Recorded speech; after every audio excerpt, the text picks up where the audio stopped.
Queridos amigos, bienvenidos una vez más a los relatos del abuelo. Soy Valentín, su abuelo contador de historias. Pónganse cómodos y prepárense para escuchar una nueva aventura llena de recuerdos imborrables. ¿Están listos? Entonces, comencemos. En un reino lejano, donde los bosques susurraban secretos antiguos y los ríos brillaban como espejos bajo el sol, vivía una joven llamada Cenicienta. Su verdadero nombre había sido olvidado por el tiempo, borrado por las lenguas crueles de quienes la rodeaban. Su madre había muerto cuando ella era apenas una niña, dejando tras de sí un recuerdo dulce y un pequeño relicario de plata con un mechón de su cabello dorado. Su padre, un hombre de corazón blando pero débil voluntad, se casó de nuevo con una viuda de rostro afilado y ojos fríos como el hielo, Lady Tremaine. Con ella vinieron dos hijas, Anastasia y Drisela, de carácter tan amargo como el viento invernal. El hogar de Cenicienta, que una vez resonó con risas y cantos, se transformó en un lugar sombrío. Su padre falleció poco después de la boda, y con su partida, la máscara de bondad de Lady Tremaine cayó. Cenicienta fue relegada a las sombras de la casa, convertida en sirvienta de su propia familia.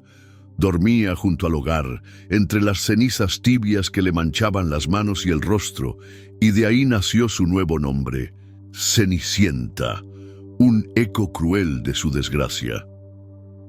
Pero Cenicienta no era una muchacha cualquiera, aunque sus vestidos estaban raídos y sus manos ásperas por el trabajo. Había en ella una luz que ni las cenizas podían apagar.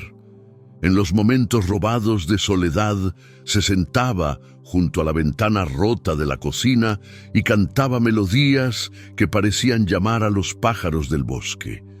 Estos acudían posándose en el alféizar, y con ellos venían ratones curiosos y una vieja gata gris que había hecho del granero su hogar. Cenicienta les hablaba como a amigos, tejiendo sueños en el aire mientras fregaba suelos o remendaba las ropas de sus hermanastras. Un día, mientras barría las cenizas del hogar, encontró algo inesperado: un pequeño broche de bronce, deslustrado por el tiempo, con la forma de una paloma. No recordaba haberlo visto antes, pero al tocarlo sintió un calor extraño, como si el metal guardara un recuerdo vivo. Lo guardó en su relicario junto al mechón de su madre, y desde entonces, cada noche, soñaba con un jardín oculto donde las flores brillaban bajo la luna, y una voz suave le susurraba palabras de esperanza. El reino, mientras tanto, vivía tiempos de cambio. El rey, un hombre anciano pero de espíritu fuerte, había decidido que su hijo, el príncipe Alfonso, debía encontrar una esposa. Alfonso era un joven de mirada pensativa y corazón inquieto, más inclinado a pasear por los bosques que a sentarse en el trono. El rey anunció un gran festival de 3 días en el castillo, al que todas las jóvenes del reino estaban invitadas, con la esperanza de que el príncipe eligiera a su futura reina. La noticia llegó a la casa de Cenicienta como un torbellino, encendiendo la ambición de Lady Tremaine. «Mis hijas serán las elegidas», proclamó Lady Tremaine, mirando a Anastasia y Drisela con orgullo. «Prepararemos los mejores vestidos, y el príncipe no podrá resistirse a su belleza». Cenicienta, desde su rincón, junto al fuego, escuchó en silencio. Sus hermanastras rieron, burlándose de ella, mientras extendían telas de seda y encaje sobre la mesa. «¿Y tú, Cenicienta?», dijo Anastasia con una mueca, «¿crees que el príncipe mirará a una sucia criada cubierta de cenizas?» «No tengo intención de ir», respondió Cenicienta con calma, aunque en su interior una chispa de anhelo se encendió. «Pero me gustaría ver el castillo algún día». Lady Tremaine la miró con desprecio. «Tu lugar está aquí, fregando y sirviendo. No sueñes con lo que no te pertenece. Esa noche, mientras las hermanastras y su madrastra planeaban sus atuendos, Cenicienta se sentó junto al hogar y sacó el broche de paloma. Lo sostuvo entre sus dedos y por un instante le pareció que brillaba con una luz tenue. Los pájaros en la ventana trinaron más fuerte y la vieja gata gris se acercó, ronroneando como si supiera algo que Cenicienta aún no entendía. Al día siguiente, el trabajo en la casa se duplicó. Cenicienta cosió vestidos para Anastasia y Drisela, soportando sus quejas y caprichos. Pero en su mente, el festival danzaba como una promesa lejana. No deseaba al príncipe ni la corona. Lo que anhelaba era un momento de libertad, un respiro del peso de las cenizas. Mientras bordaba un encaje en el vestido de Drisela, una idea comenzó a formarse. Tal vez, solo tal vez, podría encontrar una manera de asistir. Esa noche, agotada pero decidida, Cenicienta se escabulló al granero. Allí, entre las sombras y el olor a heno, encontró un viejo baúl que había pertenecido a su madre. Dentro había un vestido sencillo de lino blanco, desgastado pero hermoso, con bordados de flores silvestres. Lo sostuvo contra su pecho y una sonrisa tímida cruzó su rostro. No era lujoso como los de sus hermanastras, pero era suyo, un pedazo de su pasado que aún vivía. De pronto, un sonido la sobresaltó, un aleteo suave como de alas pequeñas. Miró hacia la ventana del granero y vio una paloma blanca posada allí, observándola con ojos brillantes. Cenicienta extendió la mano y el ave no se movió. En ese momento sintió que algo mágico estaba por comenzar, algo que ni las cenizas ni las palabras crueles podrían detener. El amanecer trajo consigo un bullicio que llenó la casa de Lady Tremaine. El primer día del festival estaba a punto de comenzar y las hermanastras, Anastasia y Drisela, corrían de un lado a otro, ajustándose los vestidos que Cenicienta había cosido con tanto esmero. Las telas brillaban con hilos de oro y plata, y las joyas que Lady Tremaine había sacado de un cofre polvoriento relucían en sus cuellos y muñecas. Cenicienta, mientras tanto, fue enviada a limpiar los establos, una tarea destinada a mantenerla ocupada y lejos de cualquier sueño de asistir al castillo. Sin embargo, el corazón de Cenicienta latía con una mezcla de temor y esperanza. El vestido de lino blanco que había encontrado en el baúl de su madre estaba escondido bajo un montón de paja en el granero, y el broche de paloma seguía guardado en su relicario junto al mechón dorado. Mientras barría el suelo polvoriento, sus pensamientos volaban hacia el festival. Imaginaba las luces del castillo, la música que llenaría el aire y la posibilidad de caminar entre la gente sin el peso de las cenizas sobre sus hombros. Lady Tremaine notó el brillo en los ojos de Cenicienta y con una sonrisa fría decidió aplastar cualquier chispa de ilusión. «Cenicienta», dijo entrando al establo con paso firme, «asegúrate de que la casa esté impecable para cuando regresemos. No toleraré que desperdicies el tiempo soñando con cosas que nunca tendrás». Cenicienta inclinó la cabeza en silencio, pero cuando Lady Tremaine y sus hijas partieron en un carruaje adornado con cintas, ella corrió al granero. Sacó el vestido de lino y lo extendió sobre una bala de heno. Era sencillo, pero los bordados de flores silvestres parecían cobrar vida bajo la luz que se filtraba por las rendijas de la madera. Con manos temblorosas, se deshizo de su ropa raída y se vistió con el lino. El relicario colgaba de su cuello y el broche de paloma, ahora sujeto al vestido, cerca de su corazón, brillaba con un fulgor tenue. De pronto, la paloma blanca que había visto la noche anterior apareció de nuevo, posándose en el alféizar del granero. Esta vez no estaba sola. Otras aves la acompañaron, gorjeando en un coro suave. Los ratones del granero salieron de sus escondites y la vieja gata gris se acercó, mirándola con ojos sabios. Cenicienta rió, sorprendida por la compañía, y dijo en voz baja: «Si tan solo pudiera ir, pero no tengo carruaje, ni zapatos dignos, ni forma de llegar al castillo». Entonces, algo extraordinario ocurrió.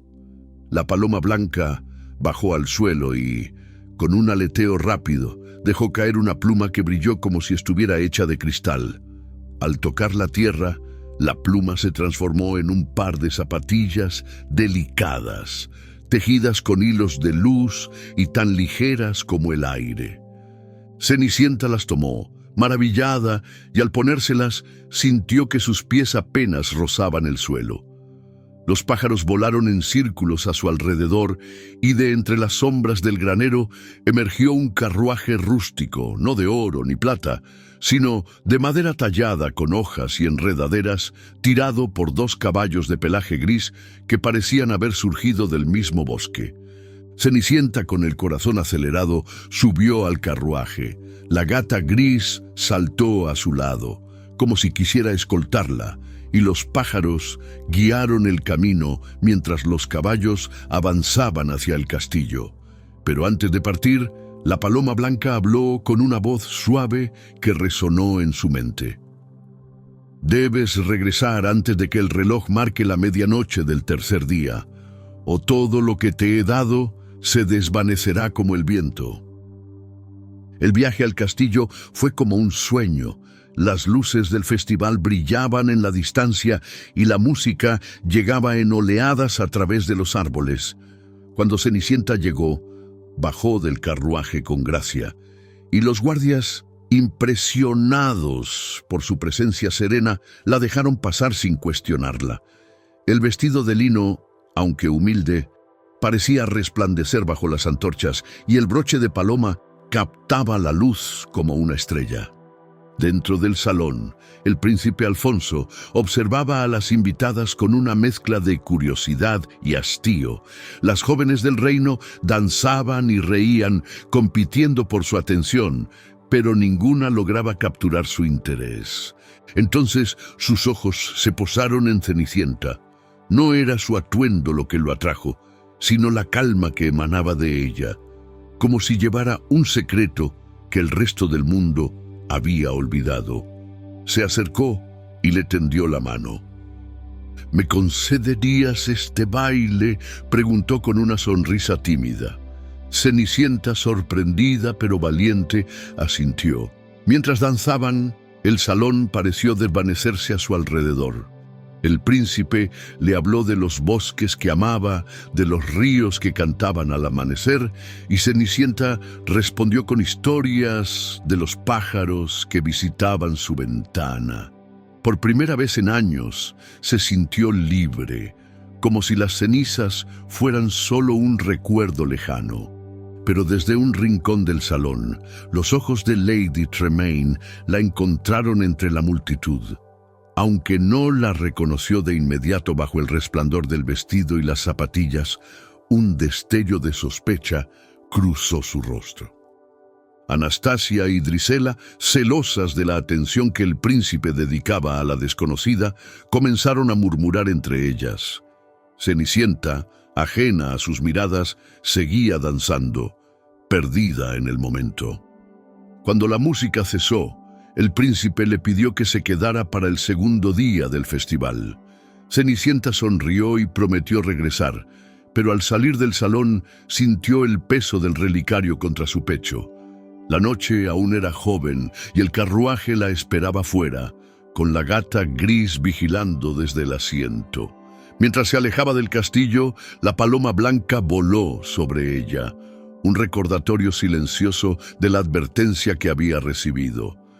El segundo día del festival amaneció con un cielo dorado, y el castillo vibraba con los preparativos para la gran noche.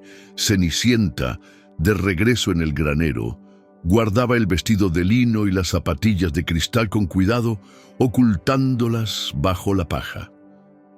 Las palabras de la paloma blanca resonaban en su mente. Debía volver antes de la medianoche del tercer día. Aunque el trabajo en la casa la agotaba, fregar suelos, lavar platos y soportar las quejas de sus hermanastras, su espíritu estaba más vivo que nunca. El baile con el príncipe Alfonso había encendido una llama que ni las cenizas podían sofocar. Lady Tremaine, sin embargo, estaba inquieta. La desconocida del primer día había capturado la atención del príncipe y sus hijas, Anastasia y Drisela, no podían hablar de otra cosa. «Esa muchacha no era de noble cuna», dijo Anastasia con desprecio. Sus ropas eran simples, pero el príncipe no apartó los ojos de ella. «Es una intrusa», añadió Drisela frunciendo el ceño. «Deberíamos descubrir quién es». Cenicienta, mientras servía el té, escuchó en silencio. Sabía que su secreto pendía de un hilo, pero no podía resistirse a regresar. Esa noche, cuando la casa quedó en calma y el carruaje de madera apareció de nuevo, se vistió con el lino blanco y las zapatillas brillantes. La paloma blanca lideró el camino y los pájaros del bosque la escoltaron hasta el castillo, donde la música ya llenaba el aire. El salón estaba aún más espléndido que la noche anterior. El príncipe Alfonso la esperaba y al verla, su rostro se iluminó. Bailaron una vez más, esta vez más cerca, compartiendo risas y susurros. Él le habló de un sueño que había tenido, una joven rodeada de pájaros, caminando por un jardín bajo la luna. Cenicienta, sorprendida, reconoció el eco de sus propios sueños, pero no dijo nada. En cambio, le contó cómo los ratones del granero le hacían compañía, y él rió, encantado por su sencillez. El tiempo voló y pronto llegó el tercer día, el más importante del festival. Lady Tremaine había decidido asistir personalmente para vigilar al príncipe y asegurarse de que sus hijas tuvieran su oportunidad. Cenicienta sabía que esta sería su última noche, y con el vestido de lino y el broche de paloma resplandeciendo, llegó al castillo con una mezcla de alegría y nerviosismo. El príncipe la recibió con una reverencia profunda y la llevó a un balcón donde las estrellas parecían danzar sobre ellos. «Eres diferente a todas las demás», dijo Alfonso, mirándola con intensidad. «No buscas mi corona, ni mi riqueza. ¿Quién eres, en verdad?» Cenicienta dudó, pero respondió con sinceridad. «Soy alguien que ha vivido entre cenizas, pero que aún sueña con la luz». Él sonrió y en ese momento le ofreció un brazalete de plata con una paloma grabada, un símbolo de su afecto. Cenicienta lo aceptó, conmovida, pero el reloj del castillo comenzó a sonar. Era la medianoche. Recordando la advertencia de la paloma, se apartó con el corazón acelerado. «Debo irme», susurró, y antes de que el príncipe pudiera detenerla, corrió hacia la salida. En su prisa, una de las zapatillas de cristal se deslizó de su pie y quedó en las escaleras del castillo. Cenicienta no se detuvo. Subió al carruaje mientras los pájaros revoloteaban a su alrededor y la gata gris maullaba con urgencia. Las campanas marcaron la última hora y justo cuando el carruaje cruzó el bosque se deshizo en ramas y hojas, los caballos se desvanecieron en la niebla y las zapatillas restantes se convirtieron en plumas que volaron con el viento. Cenicienta, de nuevo en su ropa raída, corrió al granero y se desplomó junto al hogar, con el brazalete del príncipe aún en su muñeca. Al día siguiente, el reino despertó con un rumor. El príncipe Alfonso buscaba a la misteriosa joven del festival. Con la zapatilla de cristal en mano, recorrió cada casa, decidido a encontrarla. Cuando llegó a la de Lady Tremaine, ella empujó a Anastasia y Drisela hacia adelante, pero sus pies eran torpes y grandes para la delicada zapatilla. El príncipe, impaciente, estaba a punto de marcharse cuando vio a Cenicienta en un rincón, cubierta de cenizas. ¿Y tú?, preguntó acercándose. Lady Tremaine rió con desdén. «Es solo una criada, Alteza. ¿No merece su atención?» Pero Alfonso insistió, y cuando Cenicienta extendió su pie, la zapatilla encajó perfectamente. De su cuello colgaba el relicario, y en su muñeca brillaba el brazalete que él le había dado. El príncipe la reconoció al instante, y ante la furia de Lady Tremaine y las miradas atónitas de las hermanastras, la tomó de la mano. «No eres una criada», dijo con firmeza. «Eres la luz que he buscado». Cenicienta, temblando pero valiente, sonrió. El príncipe la llevó al castillo, donde la paloma blanca apareció una última vez, posándose en su hombro como un guardián silencioso. Lady Tremaine y sus hijas quedaron atrás, consumidas por su propia amargura, mientras Cenicienta dejaba las cenizas para siempre. Con el tiempo, el reino celebró la boda de Alfonso y Cenicienta. Ella no olvidó a sus amigos del bosque. Los pájaros, los ratones y la gata gris encontraron un hogar en los jardines del castillo. El broche de paloma, ahora un tesoro querido, descansaba junto al relicario, un recordatorio de que incluso entre las cenizas la esperanza podía florecer.